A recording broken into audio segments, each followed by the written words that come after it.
یہ قرآن ایک بابرکت کتاب ہے جسے ہم نے آپ صلی اللہ علیہ وسلم پر نازل کیا تاکہ لوگ اس پہ غور اور فکر کریں اور تاکہ اہل فہم اس سے نصیحت حاصل کریں۔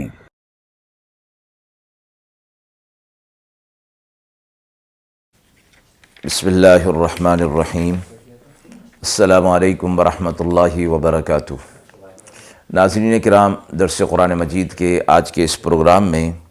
ہم سورۃ طٰہٰ کی آیت نمبر 128 تا 131 کا ترجمہ اور تفسیر پیش کر رہے ہیں، اور آخر میں پوچھے گئے سوال کا جواب ہوگا۔ اعوذ باللہ من الشیطان الرجیم، بسم اللہ الرحمن الرحیم۔ افلم يهد لهم كم اهلكنا قبلهم من القرون يمشون في مساكنهم ان في ذلك لآيات لأولي النهى ولولا كلمة سبقت من ربك لكان لزاما وأجل مسمى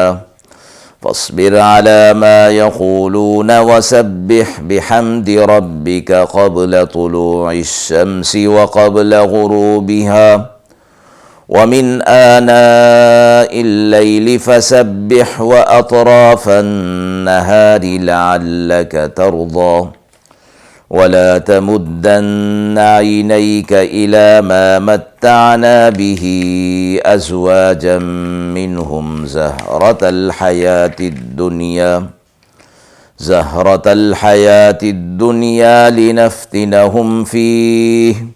ورزق ربك خير وأبقى۔ آیت مبارکہ کا ترجمہ ملاحظہ فرمائیں۔ کیا ان کو اس بات سے ہدایت نہیں ہوئی کہ کتنی غارت کر دی ہم نے ان سے پہلے کی جماعتوں کو،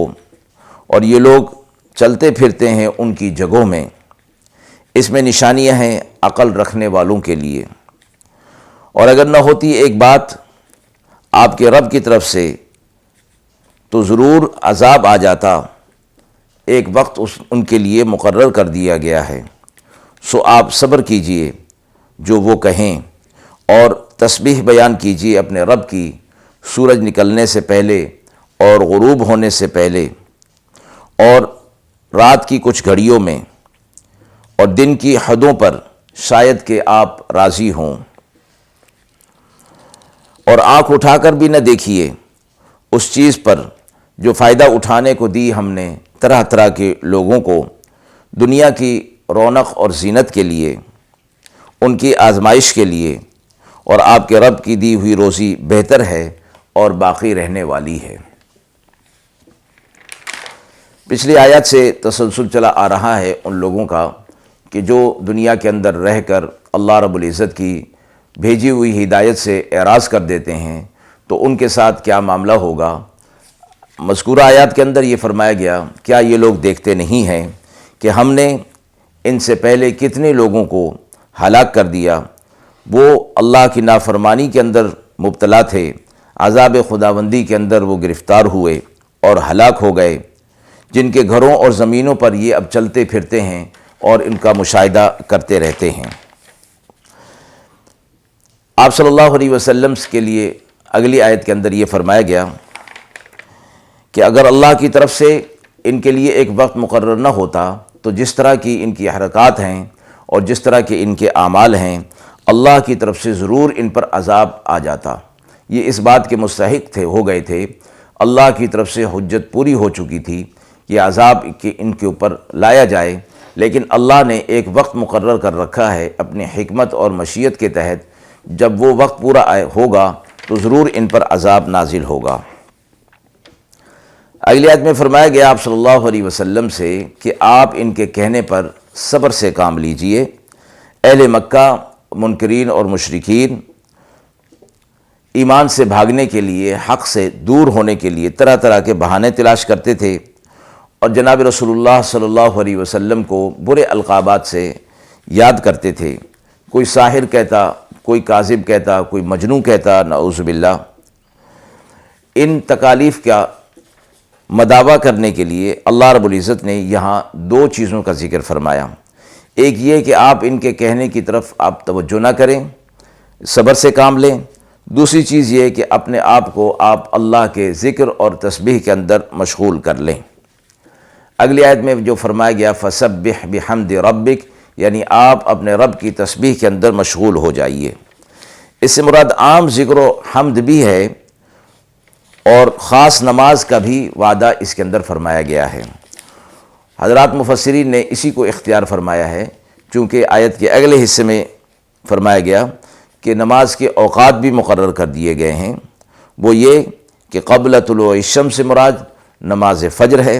اور قبل غروبہا سے مراد نماز ظہر اور عصر ہے، اور من آناء اللیل سے مراد رات کی نمازیں مغرب عشاء یہاں تک کہ تہجد بھی اس کے اندر شامل ہے۔ یہ فرما کر آپ صلی اللہ علیہ وسلم سے فرمایا کہ یہ اس چیز کا مداوع ہو جائے گا کہ جو آپ کو یہ تکالیف دے رہے ہیں، اور جب آپ اس کے اندر مشغول ہوں گے تو اللہ کی رحمت اور اللہ کا فضل آپ کی طرف متوجہ ہوگا، جو آپ کے دل کو خوش کر دے گا۔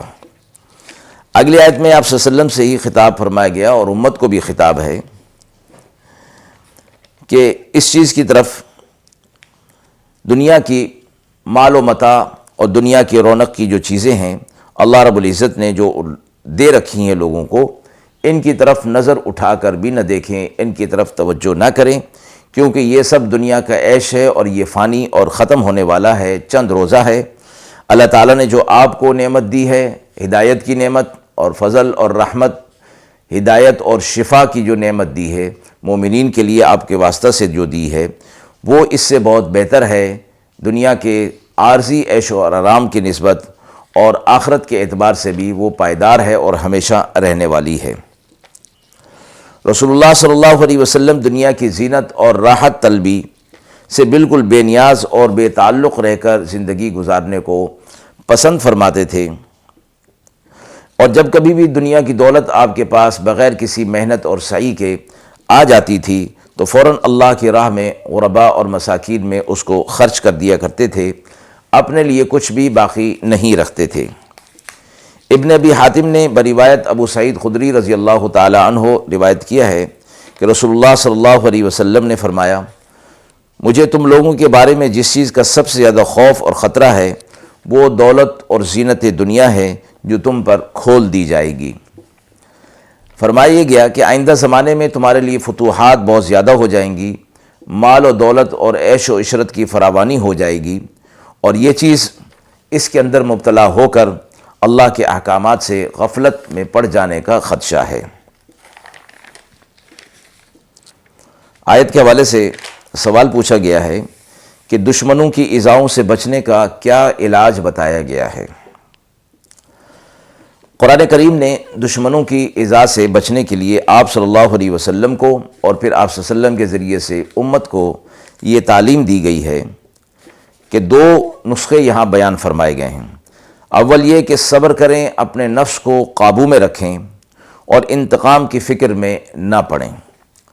دوسرا نسخہ یہ بتایا گیا کہ دشمن کی ایذاؤں سے بچنے کے لیے اللہ تعالیٰ کی یاد، اس کے ذکر اور عبادت کے اندر مشغول ہو جانا ہے، اور یہی ایک نسخہ ایسا ہے کہ ان ایذاؤں سے نجات مل سکتی ہے، ورنہ انتقام کی فکر میں اگر کوئی شخص پڑ جاتا ہے، چاہے وہ کتنا ہی قوی کیوں نہ ہو، صاحب اقتدار کیوں نہ ہو، بسا اوقات مخالف سے انتقام نہیں لے سکتا اور وہ انتقام کی فکر میں ہی رہتا ہے، اور یہ انتقام کی فکر اس کے لیے مستقل عذاب بن جاتی ہے۔ اس لیے فرمایا گیا کہ انتقام لینے کی فکر نہ کی جائے، اپنے آپ کو اللہ کے ذکر کے اندر مشغول رکھا جائے اور صبر سے کام لیا جائے۔ وآخر دعوانا ان الحمد للہ رب العالمین۔